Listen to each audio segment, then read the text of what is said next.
analisar a importância da maturidade espiritual, né? Vamos ver a importância disso para nós, fazendo também algumas digressões, porque assim o Espírito irá nos conduzir. O Espírito trabalha sempre na sua palavra. E a palavra tem muitos assuntos que, se nós fôssemos analisá-los especificamente, nós iríamos, talvez não perder tempo, porque todas as vezes que nós nos reunimos em torno da palavra, nunca é perda de tempo, né? Nunca é um tempo perdido. Mas que também, irmãos, esse tempo que vamos passar aqui, que não fique apenas em mais um conhecimento bíblico, que a gente possa dar um passo a mais conhecendo o Senhor. Tudo aquilo que Ele é, tudo que Ele fez, tudo que Ele está fazendo, tudo que Ele vai fazer. Ele faz pelo seu Espírito, faz pela sua palavra, Ele faz pela circunstância, né? Ele quer tratar conosco a nossa alma. Então vamos ler inicialmente Evangelho de João, capítulo 2, versículo 24.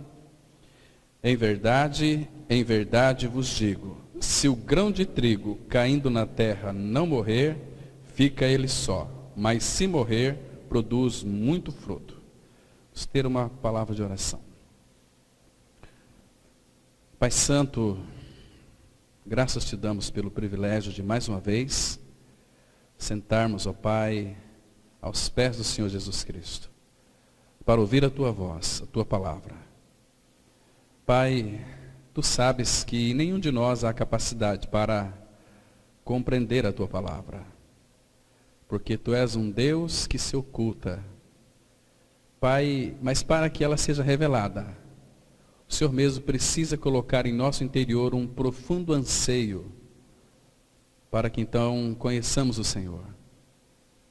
Nesta manhã, tira as vendas dos nossos olhos, para que possamos enxergar claramente toda a realidade da tua palavra. Pai Santo, toma as nossas mentes, nos possua com a pessoa bendita do Espírito, para que as nossas mentes, pensamentos e corações sejam elevados a ti mesmo, para um conhecimento pleno, perfeito do Senhor. Pai, o Senhor tem tanto prazer em falar conosco, e porque o Senhor fala, nós podemos então saber o que o Senhor tem na mente e no coração. Muito obrigado, Pai, porque o Senhor tem falado, o Senhor tem nos feito conhecê-lo. E queremos também saber, ó Pai, todo o teu desígnio, toda a tua vontade, todo o teu eterno propósito para esses dias do fim. Para que nós, como igreja, venhamos a trabalhar, ó Pai, junto com o Senhor, na edificação do corpo de Cristo. Nós somos o corpo de Cristo, a vida da igreja. Nos dá a visão de Cristo, visão da igreja, visão de quem nós somos, visão, ó Pai, das profundezas do Senhor. Porque esse mesmo Espírito que habita em nós, Ele perscruta todas as coisas, até mesmo as tuas profundezas, Pai. Pai Santo, muito obrigado, porque o Senhor nos fez teus amados filhos, porque Cristo veio a este mundo para restituir tudo aquilo que, de fato, nós havíamos perdido em Adão. O Senhor nos deu tudo e muito mais na pessoa de Cristo. E nós somos muito gratos por isso, Pai. Nesta manhã, fala conosco. Em nome do Senhor Jesus nós oramos. Amém. Irmãos, o Senhor Jesus, Ele era o único homem neste universo qualificado para carregar sobre si os pecados de toda a humanidade. Então, Ele levou o seu pecado, levou o meu pecado, levou o pecado de todos nós lá na cruz. Pedro, ele deixou registrado, carregando Ele mesmo sobre o seu corpo no madeiro os nossos pecados, para que então nós, mortos aos pecados, pudéssemos viver para a justiça. Então, pelas feridas de Cristo, nós fomos sarados, fomos libertados de uma realidade espiritual de trevas, transportados para o reino do Filho do seu amor. Agora, irmãos, quando Jesus ele foi sepultado,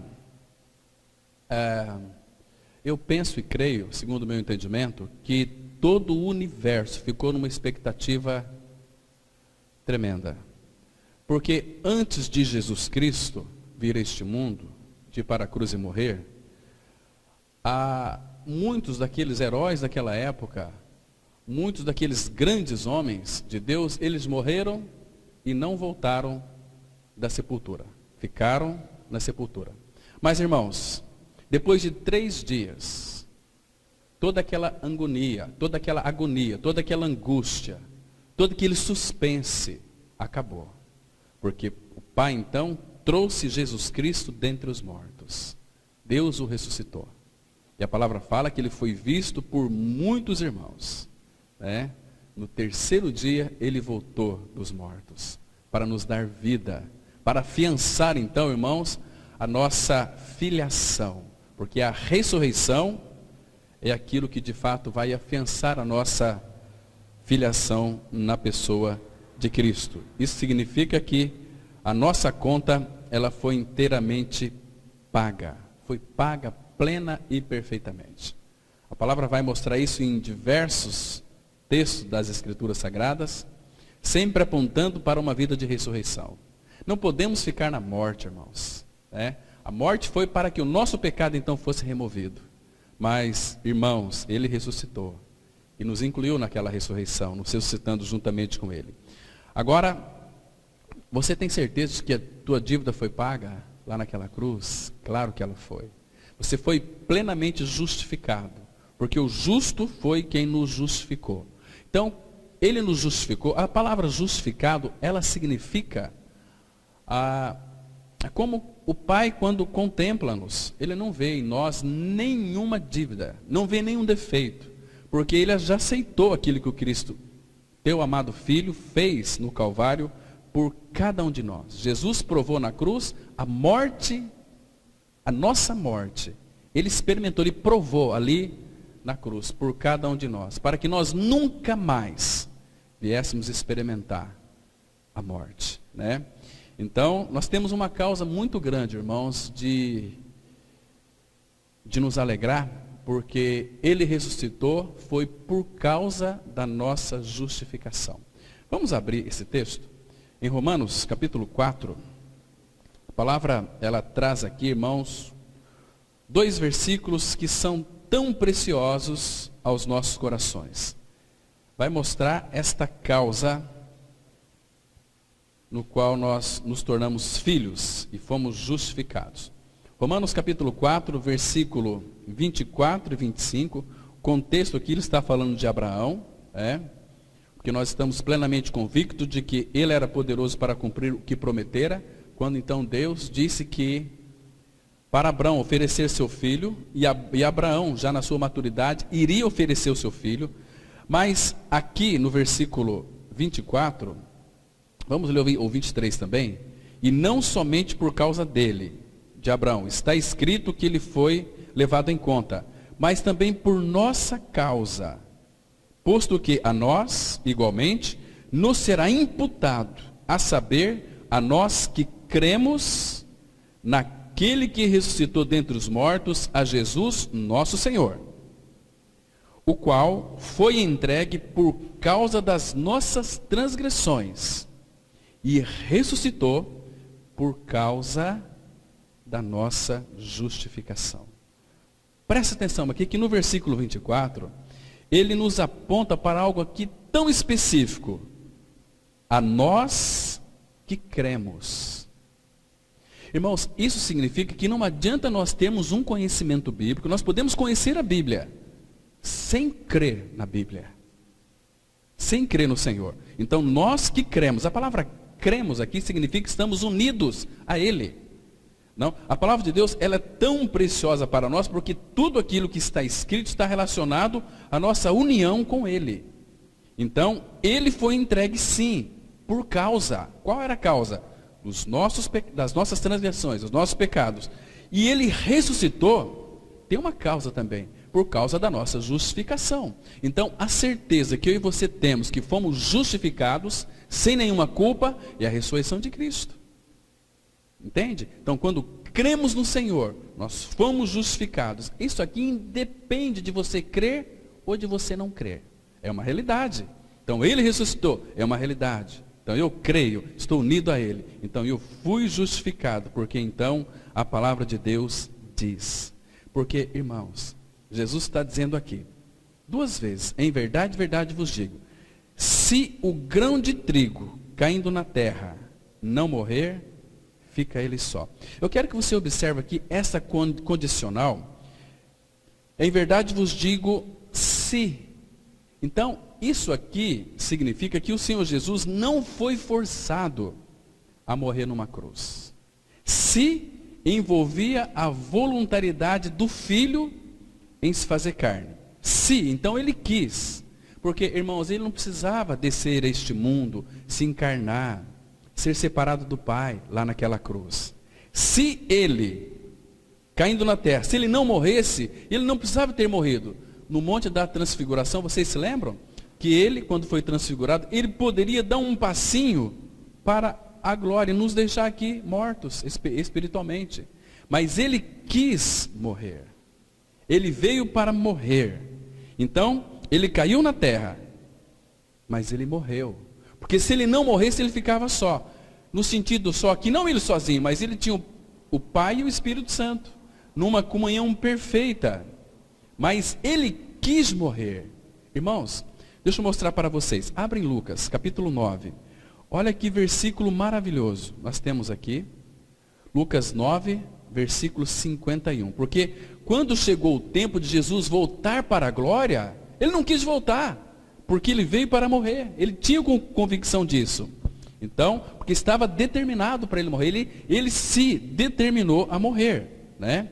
Ele fala assim, Lucas 9, 51. E aconteceu que, ao se completar os dias, presta atenção aqui nesse versículo, irmãos. Completar os dias em que devia ele ser assunto ao céu. Então, ele poderia voltar para a glória. Ele poderia retornar para o céu. Porque chegou os dias em que devia ele ser assunto ao céu. Agora, veja aqui, ele manifestou no semblante a intrépida resolução de ir para Jerusalém. Então ele veio para morrer, ele poderia voltar para a glória e nos deixar, mas ele quis essa intrépida resolução. Ele foi muito determinado. Então ele quis ir para Jerusalém, porque lá em Jerusalém ele sabia o que o esperava. Era a cruz. Somente ele, este homem qualificado, ele veio para morrer. Irmãos, e graças ao Senhor, ele caiu na terra e ele morreu. Irmãos, por isso, pelo fato dele ter morrido, se morrer, produz muito fruto. Então, eu e você, que cremos no Senhor, nós somos o resultado desses frutos que Cristo produziu. O grão de trigo caiu na terra, ele morreu.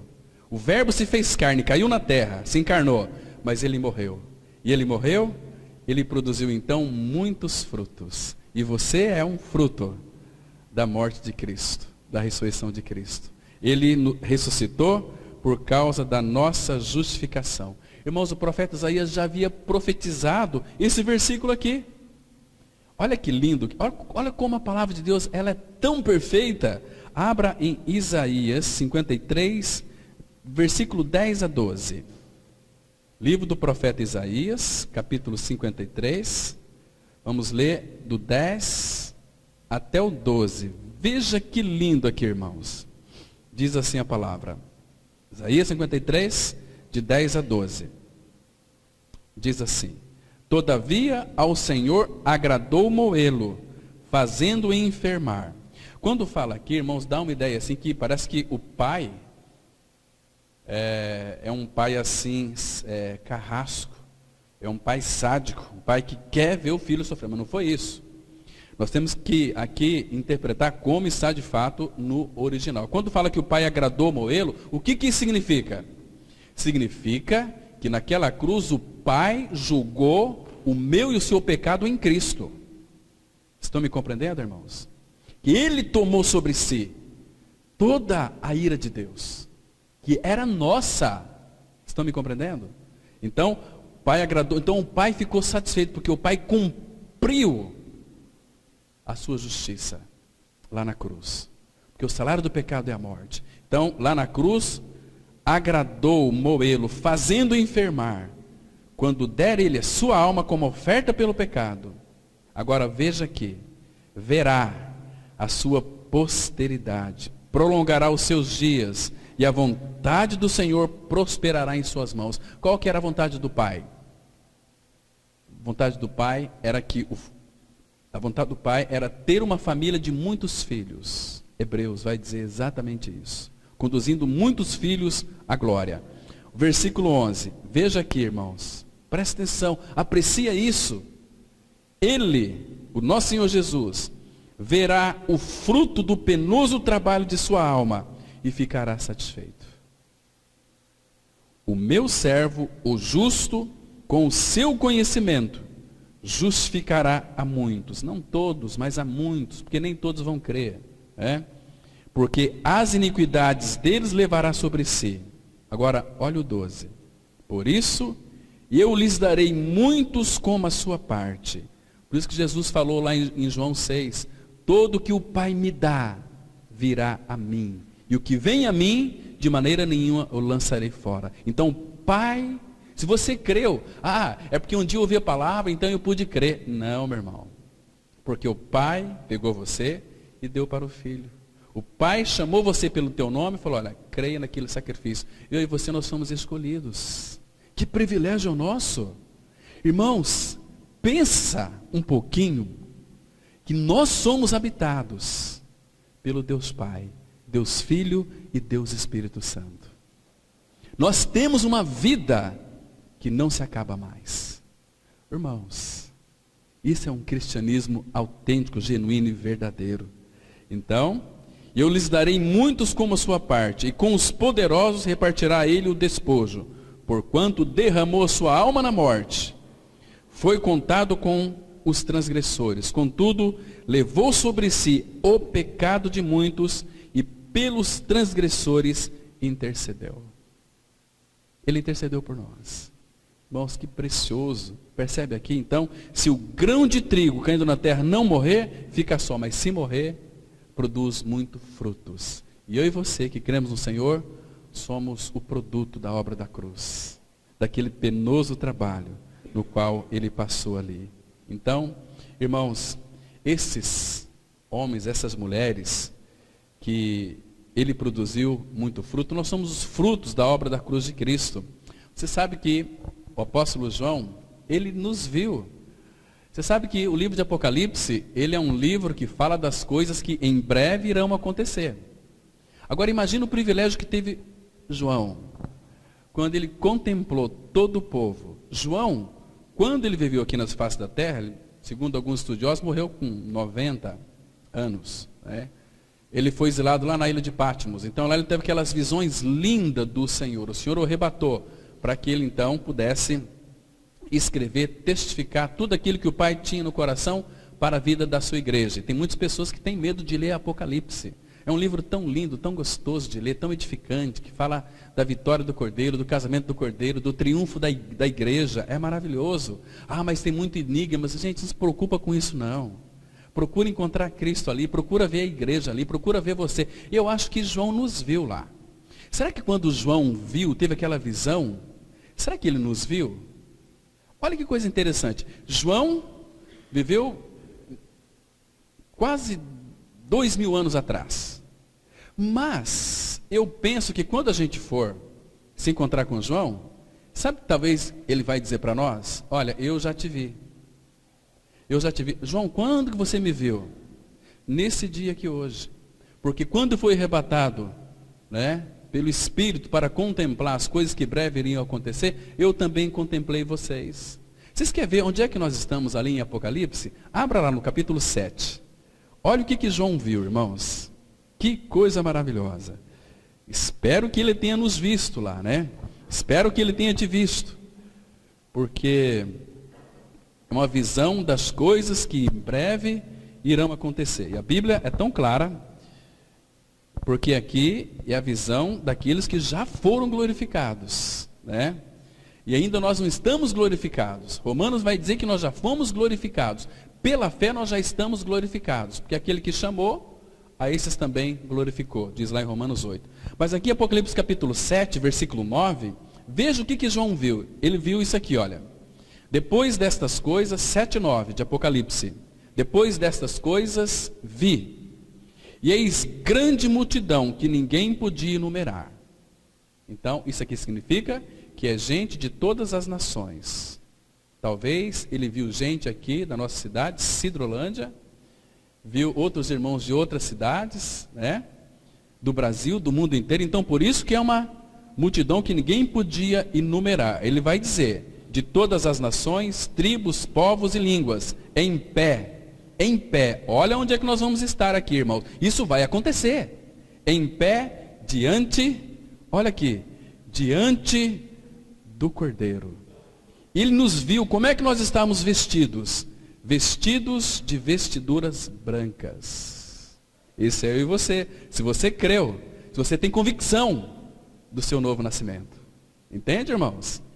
Ele, olha onde que João nos viu, irmão. Nós estávamos de pé, diante do Cordeiro. E vestidos de vestiduras brancas, com palmas nas mãos. Ah, que grande dia. Esperança da glória. Cristo em vós, a esperança da glória. Com palmas na mão. E o que nós estávamos fazendo ali? Nós clamávamos em grande voz, dizendo: ao nosso Deus, que se assenta no trono, e ao Cordeiro pertence a salvação. Esse vai ser o nosso louvor diante do Pai. Irmãos, quando nós estamos louvando, a gente parece que canta numa ressaca terrível, né? Nós não gostamos, parece que nem de bater palma. Batemos palma assim, meio assim. Como é que os filhos de Deus estavam diante do Cordeiro, com vestiduras brancas, e clamavam em grande voz, e com palmas na mão, dizendo: ao nosso Deus, que se assenta no trono, e ao Cordeiro pertence a salvação. Esses somos nós, amanhã, não sei quando, mas a Bíblia diz, e é a verdade. Agora, você tem que ter certeza que você vai estar aqui, diante do Cordeiro de pé, com vestiduras brancas. Será que serão aquelas as vestes, será que elas vão brilhar? Claro que vai. Porque nós somos glorificados. Um corpo de glória com vestiduras brancas. Contemplando uns aos outros, mas contemplando ao Cordeiro, ao Pai. E clamando com palmas nas mãos. Isso é tão maravilhoso, irmãos. Isso é precioso. Isso aqui não é religião. Isso aqui é vida, é convicção, é certeza de que o fim está próximo. E a nossa redenção do nosso corpo está próxima também. Ah, meus irmãos, vocês entendem quão importante é conhecer o Senhor hoje e não brincar com esse assunto de maturidade espiritual, de cristianismo? Então nós vamos avançar um pouquinho aqui hoje, irmãos. Ver alguns detalhes que são fundamentais para o nosso crescimento. Nós somos, irmãos, nós somos o trigo de Deus, pois o Senhor Jesus é o trigo de Deus. Se Ele é o Filho do Pai, nós temos a sua essência, somos o trigo de Deus. O trigo, quanto mais ele amadurece na espiga, mais ele se curva para baixo e suas raízes vão se soltando do solo. O joio é o contrário, pois quanto mais ele amadurece, mais ereto ele fica e mais as suas raízes se afundam no solo. No início, eles são semelhantes. Por isso o Senhor disse para deixá-los crescer juntos, porque a maturidade o revelará. Irmãos, a maturidade vai revelar quem é filho e quem é joio, quem é trigo e quem é joio. O joio, ele fica suas raízes na terra e fica mais ereto, difícil de arrancar. O trigo, quanto mais ele cresce para baixo, sentido de humildade. E quando ele está crescendo, as raízes vai subindo para cima, fica fácil de arrancar o trigo. Imagina. E Jesus disse aqui, porque, irmãos, nós vamos conhecer quem é joio, quem é trigo, quando formos maduros. Maturidade. Quando eu falo maturidade, é o tempo da colheita. Então, quando estivermos maduros, é tempo de sermos colhidos. Entende, irmãos? E Jesus disse aqui, Mateus 13:30, deixai-os crescer juntos até a colheita, e no tempo da colheita direis aos ceifeiros, ajuntai primeiro o joio, atai-o em feixes para ser queimado, mas o trigo recolhei-o no meu celeiro. Nós somos trigo, irmãos. Trigo. Agora, observa aqui que deixai crescer juntos até a colheita. A palavra colheita aqui é maturidade. Então, nós vamos ter sempre, irmãos, no nosso meio, na igreja do Senhor, Aqueles que são trigo e aqueles que são joios. Estão crescendo juntos, estão desfrutando de todas as coisas juntos, mas não responde ao Senhor. Não vive uma vida que de fato é resultado daquilo que Cristo é e fez por eles. Porque muitas vezes, irmãos, o que condena as pessoas, não adianta nós professarmos com os nossos lábios, sem ter a realidade. Porque a vida de muitos tem desmentido aquilo que eles professam. A palavra fala lá em Tito 1,16 exatamente isso. Professam que me conhecem, professam muito amor, mas as suas obras não são obras que produzem o fruto da sua confissão. Tentam produzir um fruto na qual eles não são capacitados. Vamos ver esse texto? Tito 1, versículo 16. Tito 1, verso 16. A palavra de Deus, irmãos, ela não deixa dúvida, irmãos. Ela é muito clara. Então, é tempo de nós atentarmos para a palavra dele. Tito 1, verso 16. Vamos ler com bastante atenção. Esse texto ele é muito importante. A palavra fala assim: no tocante a Deus, professam conhecê-lo. Eu conheço a Deus, eu conheço a verdade, eu conheço a mensagem. Entretanto, o negam por suas obras. Ou seja, a vida dessas pessoas desmentem aquilo que elas professam. É por isso que são abomináveis, desobedientes e reprovados para toda boa obra. Não são capazes de realizar. Estão me entendendo, irmãos? Que coisa triste, lastimável. Tem pessoas, irmãos, que, por outro lado também, são cristãos, parece que conhecem o Senhor, mas, irmãos, vivem uma vida de inveja, colocando o seu coração nas riquezas. Olha só aquelas pessoas que não conhecem o Senhor, elas não congregam, não tem nada a ver, e eles são tão prósperos. Deixa eu mostrar para vocês um texto aqui. Abra lá, por favor, no Salmo 73. Salmo de Asaf. Aqui, irmãos, nós vamos ver uma grande diferença. Salmo 73, vamos ler alguns versículos aqui. Versículos 4 e 6 diz assim a palavra. Presta atenção, olha só. Salmo 73, de 4 a 6. Aqui está falando para os ímpios, que diz assim: para eles não há preocupações, o seu corpo é sadio e inédio. Por que o corpo é sadio e inédio? Porque eles têm condições de viver uma vida, porque a doença vem para todo mundo, o corpo deles é sadio. Então os melhores médicos têm dinheiro, paga, etc. e vai. Versículo 5, não partiram das canseiras dos mortais, nem são afligidos como os outros homens. Daí a soberba que os cinge como um colar, e a violência que os envolve como manto. Está vendo? Isso aqui são os ímpios. Agora, observa aqui o versículo 12. Eis que são estes os ímpios, aquele que não creu. Irmãos, hoje em dia, dentro das igrejas, o que tem de ímpio não está escrito em livro algum. Eis que são os ímpios, e sempre tranquilos, aumentam suas riquezas. Está vendo aqui? São tranquilos, aumentam suas riquezas.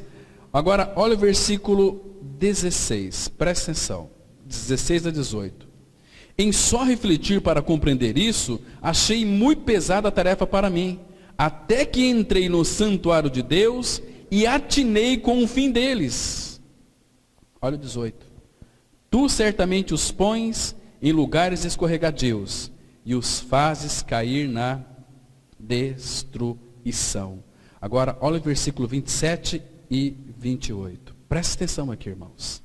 Os que se afastam de ti, eis que perecem. Tu destróis todos os que são infiéis para comigo. Agora, olha o 28. Quanto a mim, bom é estar junto a Deus. No Senhor Deus, ponho o meu refúgio para proclamar todos os seus feitos. Vocês viram a diferença aqui, irmãos?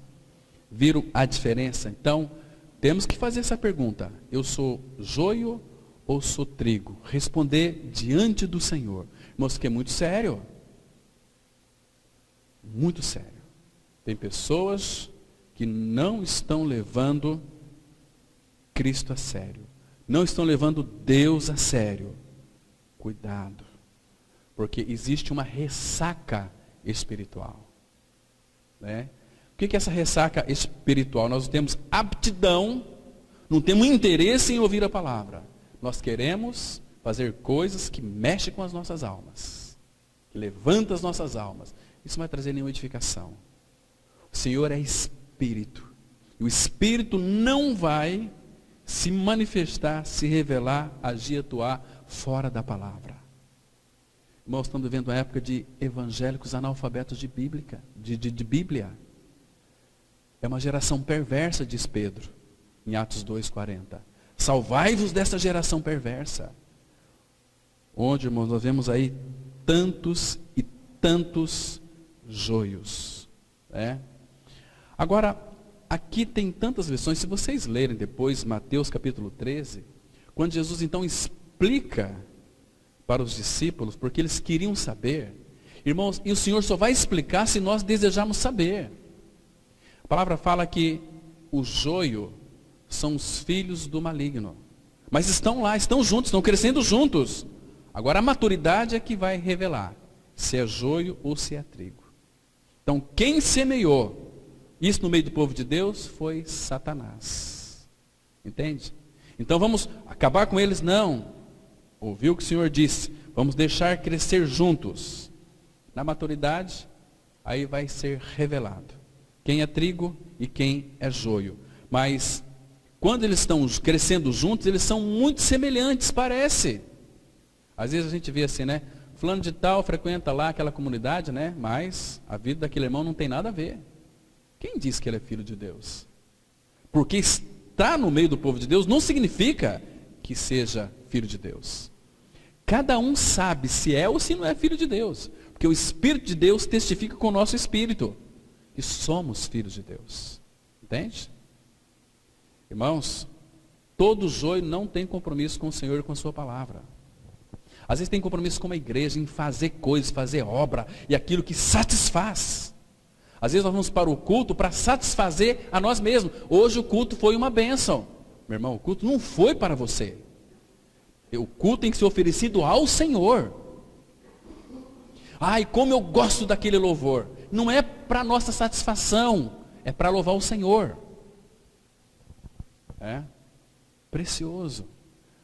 Hoje nós vamos cantar à noite aquela canção, né? Cristo tem poder.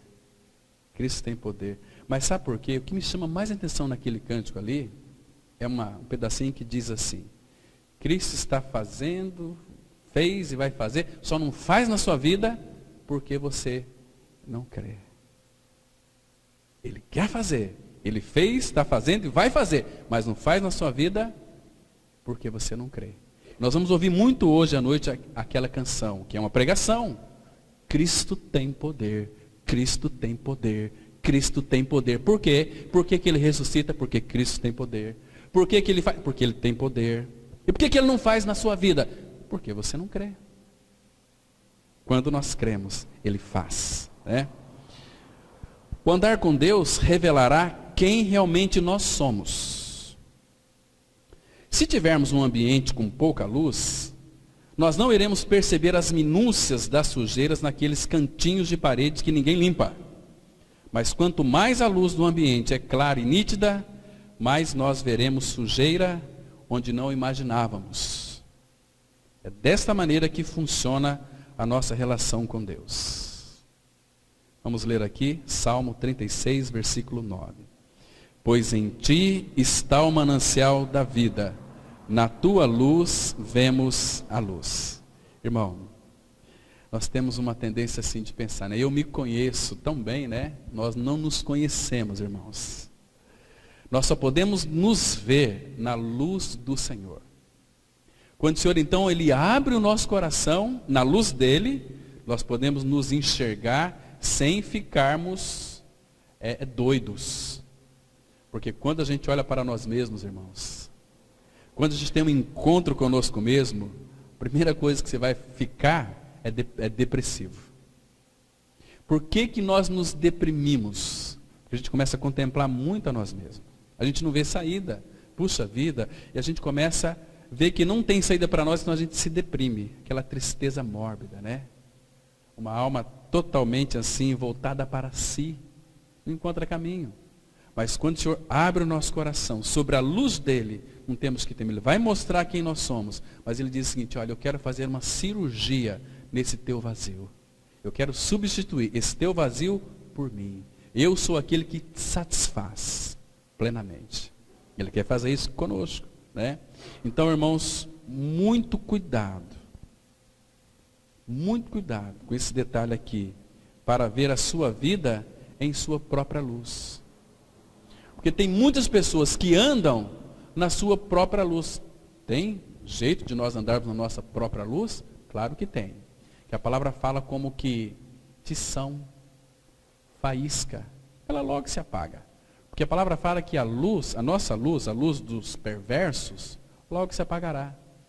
Mas quando nós nascemos de Deus, nós temos uma luz dentro de nós que se chama Jesus Cristo. Eu sou a luz do mundo. Então, muito cuidado, porque muitas vezes, irmãos, nós temos uma tendência de andar em nossa própria luz, na nossa própria faísca, no nosso próprio tição. Abra sua Bíblia lá no livro do profeta Isaías. Vamos ver esse tição aqui. Capítulo 50. Isaías 50. Vamos ler a partir do versículo 10 e 11. Acho que já dá para a gente ter uma noção aqui do que significa andar na nossa própria luz. Isaías 50, 10 e 11. Olha o que o Senhor diz aqui na sua palavra. Quem há entre vós que tema o Senhor e que ouça a voz do seu servo? Aquele que andou em trevas, sem nenhuma luz, confie em o nome do Senhor e se firme sobre o seu Deus. Agora, olha o versículo 11. Eia, todos vós que acendeis fogo e vos armais de setas incendiárias, essas setas incendiárias é a nossa própria luz, é as nossas faíscas, é os nossos tições, que é o original aqui, né? Setas incendiárias, andai entre as labaredas do vosso fogo, e entre as setas que acendestes, é nós que acendemos. De mim é que vos sobrevirá isto, e em tormentas vos deitareis. Sabe o que vai acontecer com as nossas setas incendiárias, que nós colocamos fogo nelas para clarear o nosso caminho? Nós vamos deitar onde? Em tormentas. Então, irmãos, nós temos que andar na luz do Senhor. É na luz dele, na luz do Senhor, que nós vamos poder ver a luz. Porque, diz assim a palavra, pois em ti está o manancial da vida. É manancial da vida. Ele, Deus, ele é a origem da vida. Todas as coisas começam nele. Ele é a vida. Então, nele está o manancial da vida. O começo da vida, a origem da vida. Então, na luz dele, nós podemos ver a luz. E quando vemos a luz, nós podemos então andar na luz. E Paulo fala algo para nós muito interessante. Vamos dar um pulo lá para o Novo Testamento. Efésios, capítulo 5. Efésios 5, a partir aqui do versículo 8. Observa como nós estamos hoje digressivos, irmãos. Analisando a palavra de Deus de uma forma assim bem panorâmica. Efésios 5, versículo 8. Ela diz assim as Escrituras. Apóstolo Paulo, falando pelo Espírito, traz essa revelação para nós.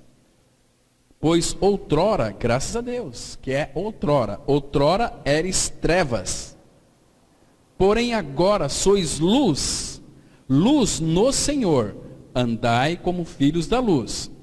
Porque o fruto da luz consiste em toda bondade e justiça e verdade, provando sempre o que é agradável ao Senhor. Então, se somos filhos da luz, somos da luz, devemos andar na luz do Senhor Jesus. Porque é na luz dele que vamos ver a luz. Então, quando ele abre o nosso coração, então a gente pode ficar tranquilo, porque a gente vai sentir, vamos tomar um choque, mas está sob os cuidados dele. Então aquelas impurezas ele não vai nos condenar. Então ele vai clarear com a sua luz para remover tudo aquilo. Ele quer que nós vejamos aquilo, para ver quão mal nós somos, e com a ajuda dele, pelo trabalho da cruz, do Espírito, da palavra, ele vai remover aquelas impurezas, para que a gente seja quem nós somos mesmos. Aquilo que você é quando ninguém está vendo. Né? Nós não podemos, irmãos, muitos de nós, não podemos viver de uma vida transparente para os irmãos. Porque, irmãos, se nós formos sinceros, existe muita falcatrua no nosso interior. Cobiçosos. O que você tem cobiçado? Todas as tuas cobiças, o Senhor sabe de todas elas. Tudo que você tem desejado. Quais são os seus desejos? Imagina se os nossos desejos fossem expostos aqui para que todos vissem. Você teria coragem, irmão? De dar um passo no eu quero.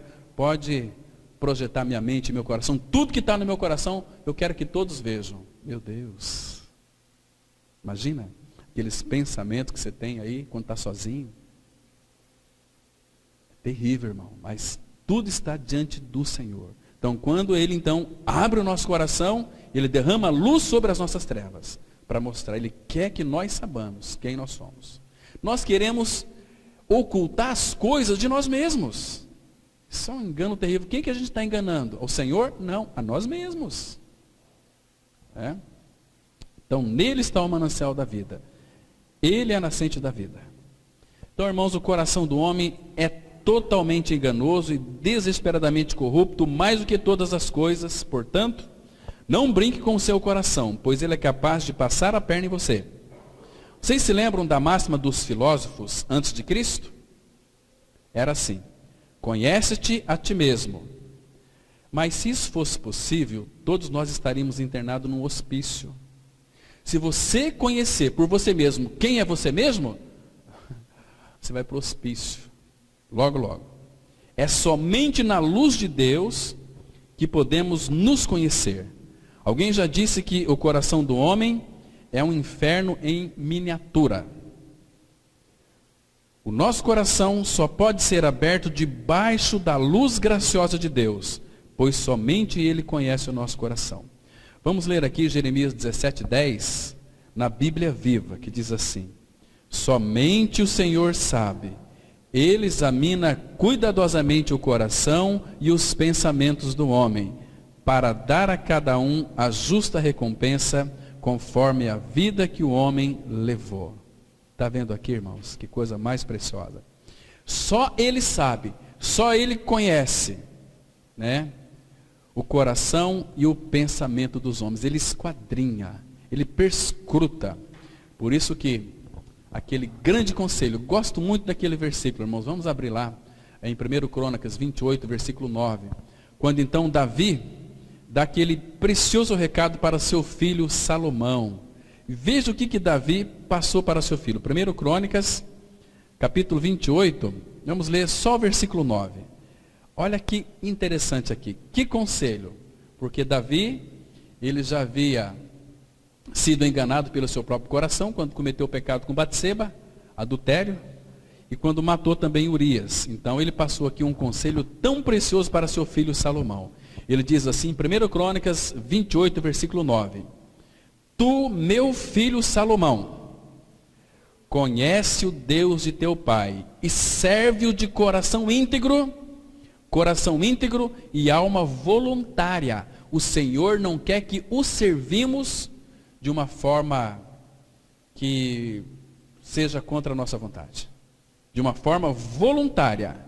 Porque o Senhor esquadrinha todos os corações e penetra todos os desígnios do pensamento. Se o buscares, Ele deixará achar-se por ti. Se o deixares, Ele te rejeitará para sempre. Salomão, nós sabemos, ele fez o que fez, mas ele não deixou de buscar o Senhor.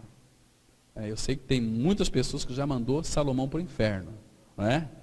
Mas Salomão foi salvo, irmãos. Davi também, claro que ele foi salvo, mas Salomão, ele aprontou, se envolveu com outros povos, conheceu outros deuses, mas Deus havia feito uma promessa com Davi, para que então essa promessa alcançasse Salomão. E claro que Ele transgrediu a lei de Deus, que era tão rigorosa. Mas Salomão, ele foi salvo. Ele não perdeu a tua salvação. Eu já vi muitas pregações, li muitos livros dizendo que Salomão se perdeu, foi para o inferno. Mentira. Como é que você iria ler Provérbios de Salomão, sabendo que ele está no inferno? Como é que você iria ler Cântico, sabendo que Salomão está no inferno? Como é que você iria ler Eclesiastes, sabendo que Salomão está no inferno? E por que nós sabemos que Salomão foi salvo? Qual o versículo que afirma que ele foi salvo? Porque se teve alguém que pecou, foi Salomão. Se teve alguém que transgrediu as leis de Deus, foi Salomão. Mas ele foi salvo. Abra em 2 Samuel, capítulo 7. Vamos ver aqui que Salomão, de fato, ele foi salvo. Diz assim. Então aqui o Senhor está tratando com Davi. 2 Samuel, capítulo 7, versículo 12. Vamos ler com bastante cuidado, com bastante atenção.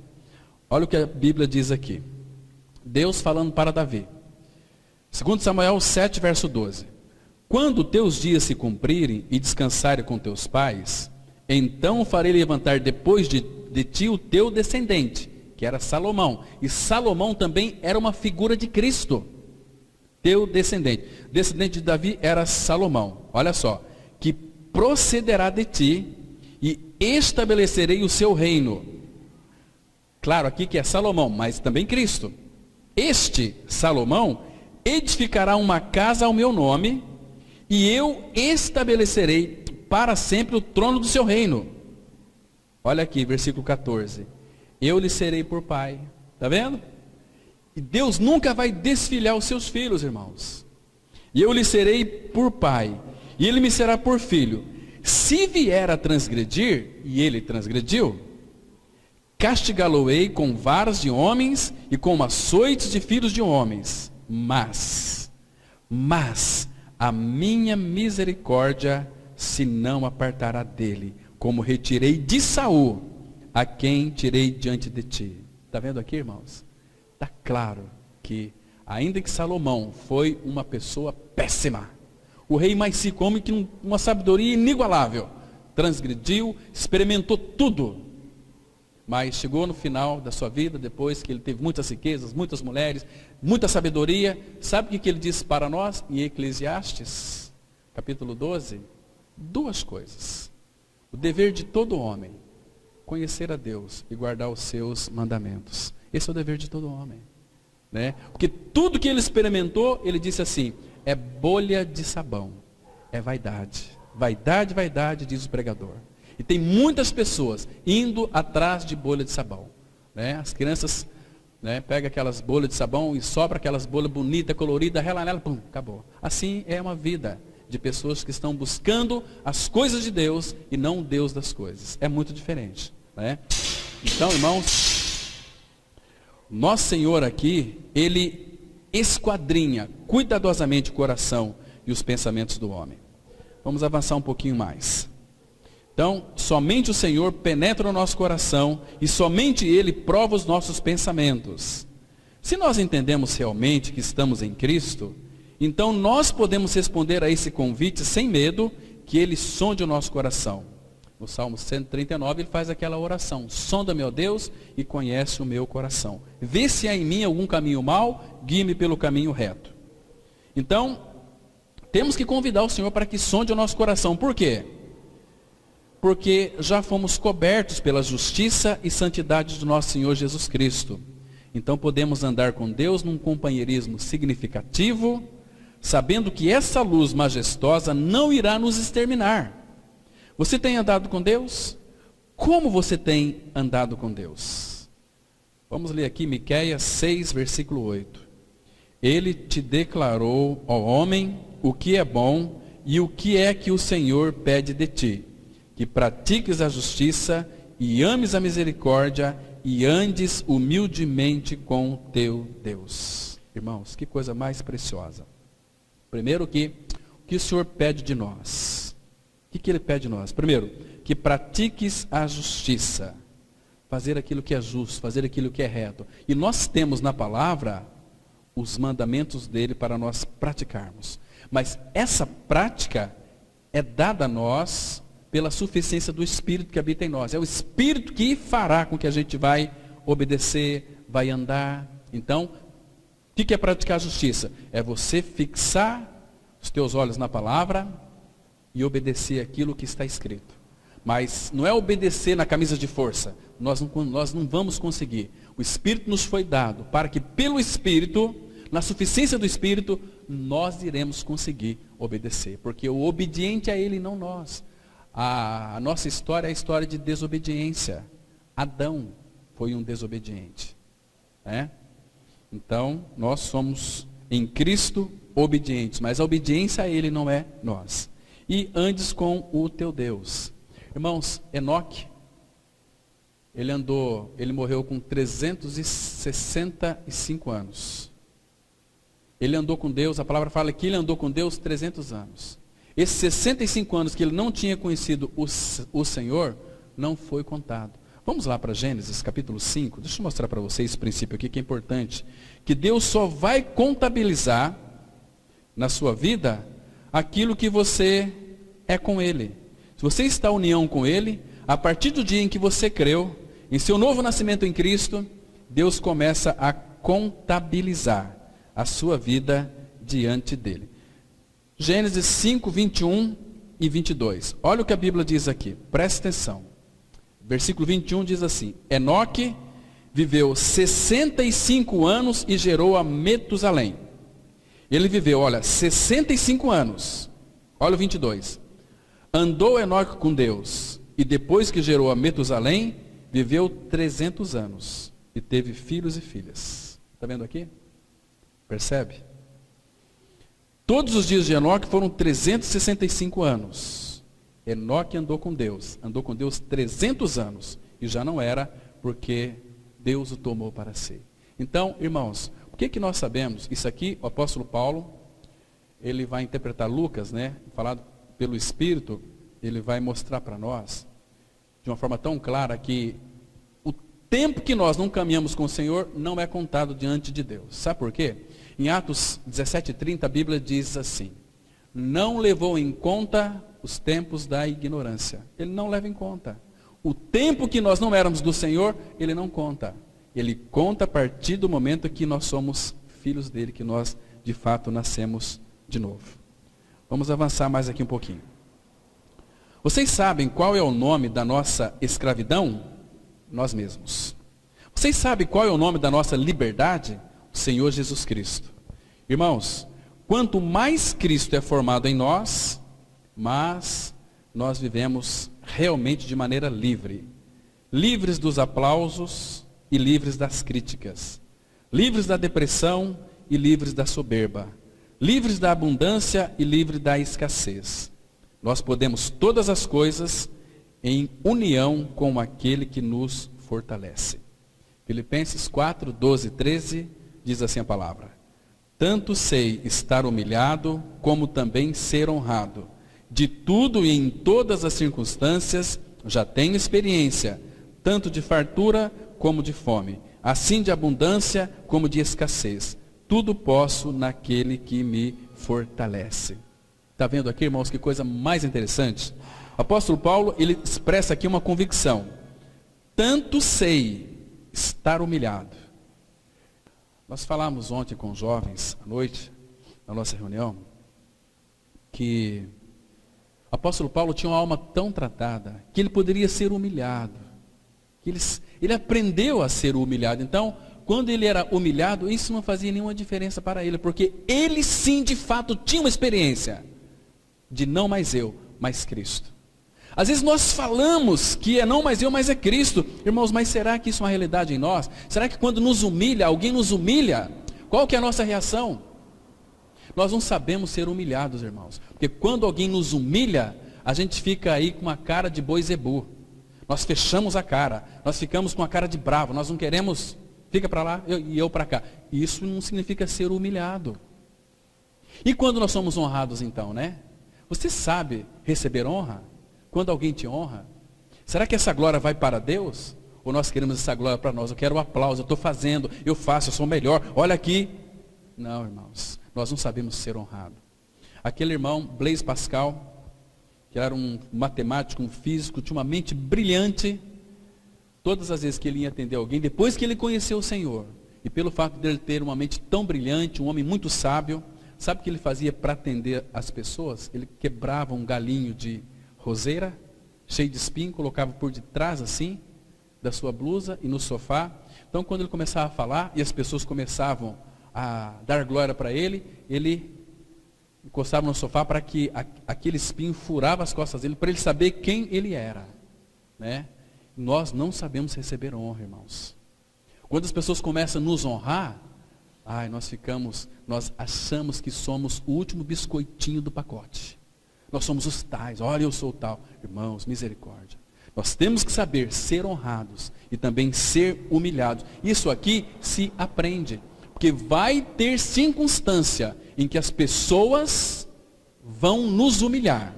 E vai ter circunstâncias onde as pessoas vão nos honrar também.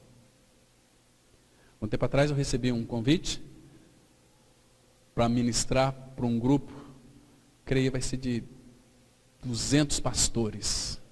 Meu Deus, quando recebi essa notícia, falei, olha, você precisa de vir, então nós vamos mudar para setembro essa conferência, para você pregar para os pastores.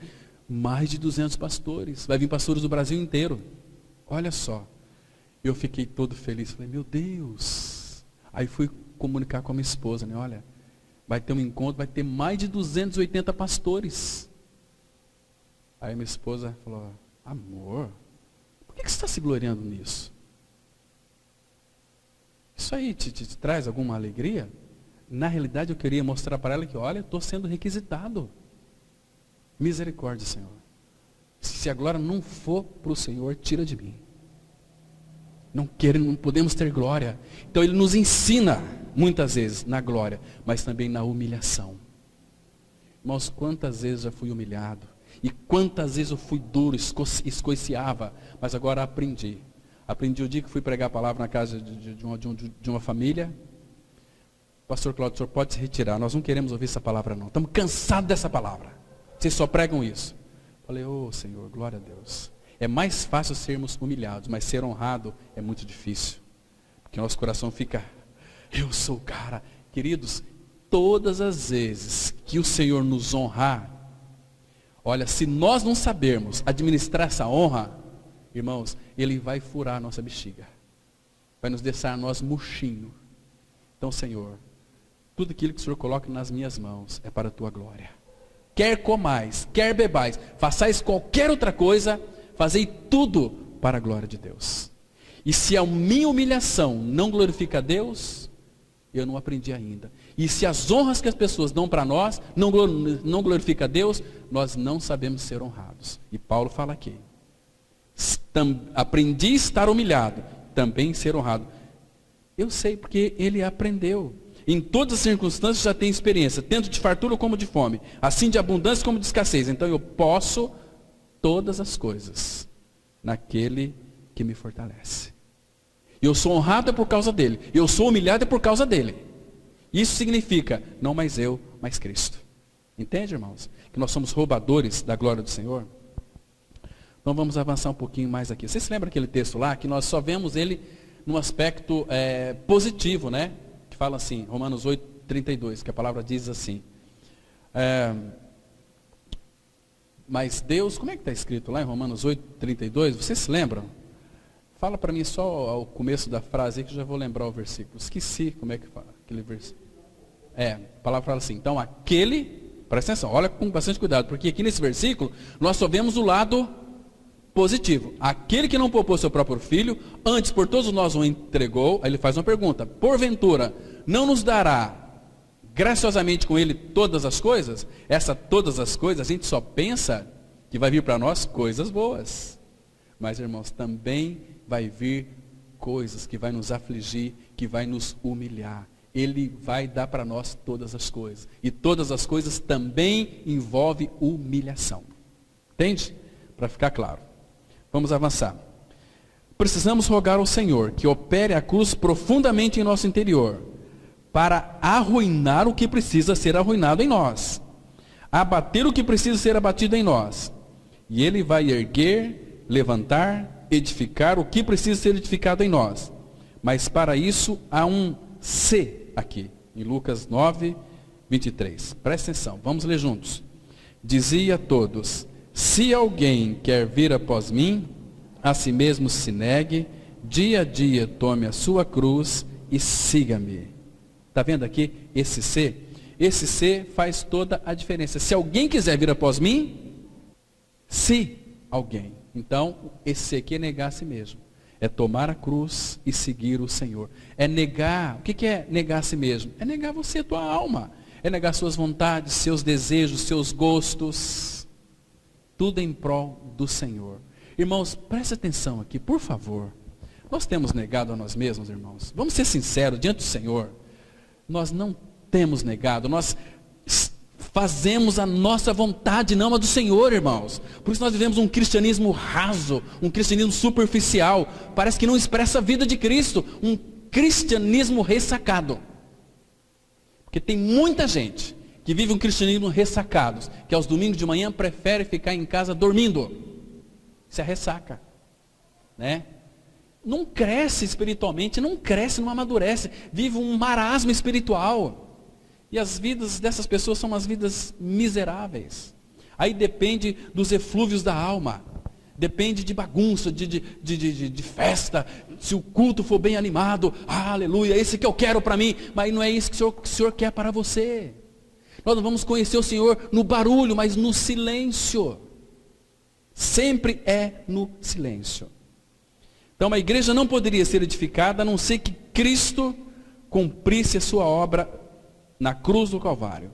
Mas agora, de forma prática e experimental, ela não poderá ser edificada se nós não negarmos a nós mesmos, tomar a cruz e seguir o Senhor. Então, você vê aqui os dois aspectos, irmãos. Temos o lado objetivo da cruz, ou seja, o Senhor Jesus consumou uma obra perfeita na cruz. É um lado. Por outro lado, somos chamados porque pertencemos a Ele, e devemos tomar nossa cruz e segui-lo. O lado objetivo Ele fez, o lado subjetivo é nós negar a nós mesmos, tomar a nossa cruz e seguir o Senhor. Senão, nós não seremos seguidores do Cordeiro. Apocalipse 14, 4, a parte B, diz assim: são eles, os seguidores do Cordeiro, por onde quer que vá. São os que foram redimidos dentre os homens, primícias para Deus e para o Cordeiro. Irmãos, então aqui, deixa eu colocar de umas formas bem práticas. Se você ler depois lá em Lucas 9, de 59 a 60, aí o Senhor começou a chamar aquele povo. E uns diziam o seguinte: olha, eu vou seguir o Senhor, mas primeiro eu tenho que sepultar o meu pai.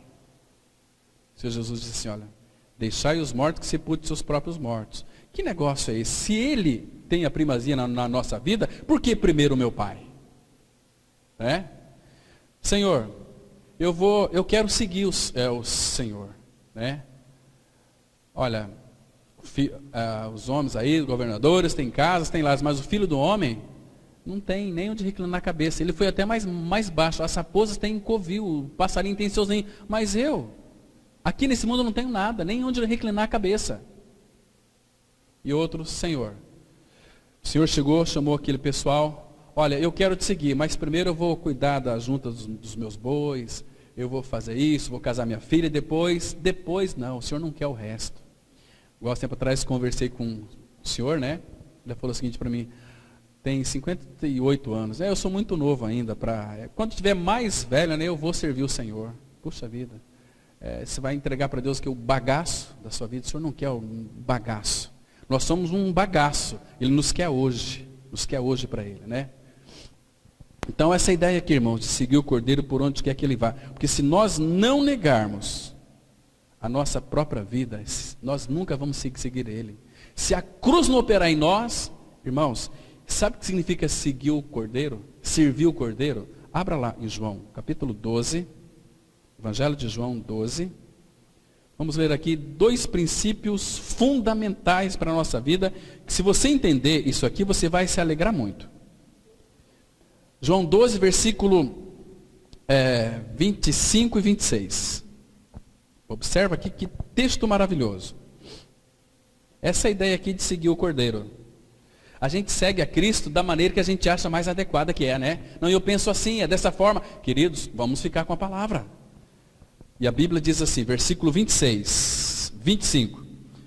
Jesus falou assim, quem ama, João 12, 25. Quem ama a sua vida, perde-a. Vida aqui é psique, vida da alma. Mas aquele que odeia a sua vida neste mundo, preservá-la para a vida eterna. Ou seja, a sua alma vai ser salva. Agora ele diz aqui no versículo 26. Se alguém me serve, siga-me. E onde eu estou, ali estará também o meu servo.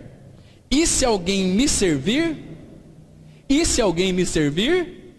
o Pai o honrará. Olha quem que vai te honrar, meu irmão.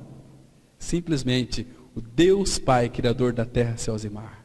Se alguém, ele não força, se alguém me serve, siga-me. E onde estou, ali também estará meu servo. Seguidores do Cordeiro, por onde quer que ele vá.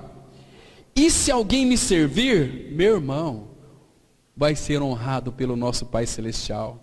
Imagina só, se alguém aqui, tira alguém daqui, pega o irmão Sérgio, né? Irmão Serginho, que é alto e tal. Vamos imaginar que ele era um grande jogador de basquete. E aí ele vai lá, ele é campeão, fez bastante cesta. Aí o presidente da República, né, vai honrar o Serginho lá com mérito, né? Nossa, Serginho foi honrado pelo presidente, televisão, tudo. Mas, irmãos, quem é o homem? Nada. Agora essa honra aqui é do Pai Celestial. É do Deus Todo-Poderoso, irmãos. Não é de homens. Ele que vai nos honrar, se servirmos o Filho.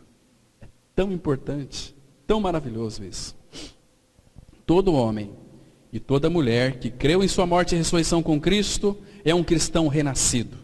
Mas será que temos reconhecido que se o nosso relacionamento com Ele está acertado, e diante disso, na verdade para nós não há nada essencialmente amargo? Pode soar amargo ao nosso paladar, pois o caminho da cruz é perda, é dor, é sofrimento. O cristão não vive num paraíso ilusório, num mar de rosas. A igreja não é um navio de cruzeiro, pois se assemelha mais a um navio de guerra. Mas se temos conhecido o Senhor, essencialmente, nenhuma vontade é mara ou amargosa. Vocês se lembram de Ruth? Vocês se lembram que Ruth não viu Noemi como mara? Vamos ler aqui Ruth 1, verso 16. Disse, porém, Ruth, não me inste para que te deixe, e me obrigue a não seguir-te, porque onde quer que fores, irei eu, e onde quer que pousares, ali pousarei eu. O teu povo é o meu povo, o teu Deus é o meu Deus. Deixa eu contar aqui para vocês falar do contexto. Aqui, claro que Noemi estava viúva, porque eles tentaram salvar a sua vida. Né? Eles estavam lá na terra de Judá, terra de Canaã, figura de Cristo. Então, eles tentaram salvar a vida deles, Noemi, o seu esposo e seus 2 filhos. E Jesus disse, todo aquele que quer salvar a sua vida vai perder. Então, quando sai do centro da vontade do Pai, quando nós queremos tentar salvar a nossa vida, nós vamos perder ela. Então, foram para Moabe, lugar de idolatria, sacrificavam crianças. Então, ali morreu o marido de Noemi e os seus 2 filhos. Eles eram casados, um com Orfa e o outro com Ruth. Mas Noemi, ela era ditosa, foi para lá. Porque em Canaã, ainda que venhamos a padecer necessidade, é um lugar onde nós vamos nos achar ditosos. Saiu da centralidade de Cristo, foi para a terra de Moabe. Compraram terrenos lá, construíram lá, plantaram, mas houve morte. Então, mas só que os 2 filhos de Noemi casou com moabitas. Então, quando veio a amargura, a tristeza, a tribulação, os filhos morreram, então a palavra fala que Orfa com um beijo despediu de Noemi. Não queria seguir ela. Quando estava tudo bem, vamos, tudo bem, mas quando começa a apertar, vamos espanar. Né? Então, com um beijo, ela despediu Orfa. Só que Ruth, ela conheceu Deus de Noemi. E ela disse assim, olha, Noemi falou, Ruth, eu não tenho mais filho, você volta lá para os teus ídolos, volta lá, procura um casamento, vai adorar os teus deuses. Aí Ruth falou o seguinte, disse porém Ruth, não me instes para que te deixe, e me obrigues a não seguir-te, porque onde quer que fores, irei eu, e onde quer que pousares, ali pousarei eu. E o teu povo é meu povo, e o teu Deus é o meu Deus. Porque Ruth, aquela moabita, ela conheceu o Deus de Noemi, o Deus de Israel. Eu faço tudo por esse Deus. Não me enche, eu não vou te deixar. Onde você morrer, eu vou morrer. O teu povo, não importa quem é o teu povo, não conheço. Mas eu conheci o Deus do teu povo. Então, o teu Deus é o meu Deus. O teu povo agora é o meu povo também. Entende aqui, irmãos? Seguir a Deus quando está tudo bem, seguir a Cristo é tudo maravilhoso. Mas, queridos, quando está tudo ruim. E outra coisa, e Ruth, ela foi trisavó do rei Davi. Ela casou com Boaz. Boaz é uma figura de Cristo. Ah, que coisa linda, irmãos, que coisa preciosa. Hoje, os crentes estão se apresentando diante de Deus e da sociedade com uma carteira de identidade de boa conduta, que significa um purismo interior hipócrita. Muitos efetivamente preferem lamber e beijar o engano da religião do que viver uma vida aos pés de Cristo. Aquilo que não é Jesus provoca uma indigestão eterna no coração. E eles são puros sim, mas puros aos seus próprios olhos. Mas não são puros diante do Senhor da glória. Eles nunca foram puros, mas se consideram puros. Que tragédia! Olha o que a Bíblia diz aqui, Provérbios 30, versículo 12. Há daqueles que são puros aos seus próprios olhos e que jamais foram lavados da sua imundícia. Mas eu frequento a igreja tal, eu fui batizado, aceitei Jesus, eu sou puro. É os seus próprios olhos, mas nunca tem convicção no coração de que é um filho de Deus. E se não crer, irmãos, na sua morte e ressurreição com Cristo, em verdade, vai perecer. Porque Deus é sério e Deus não brinca. Por isso que se o grão de trigo caindo na terra não morrer, fica ele só. Mas se morrer, produz muitos frutos. E nós somos os frutos da morte de Cristo. Aleluia. Amém. Vamos orar. Pai Santo, louvado seja o teu nome pela tua palavra. Obrigado pela convicção que o Senhor dá ao nosso coração. Em poder ter crido, Pai. Que fomos atraídos no corpo de Cristo. Fomos crucificados e mortos e sepultados com Cristo. E ressuscitados juntamente com Cristo, estamos assentados nos lugares celestiais em Cristo. Oh Pai, que bom, porque tudo é Cristo. Do início ao fim é Cristo. Muito obrigado, Pai, em nome de Jesus.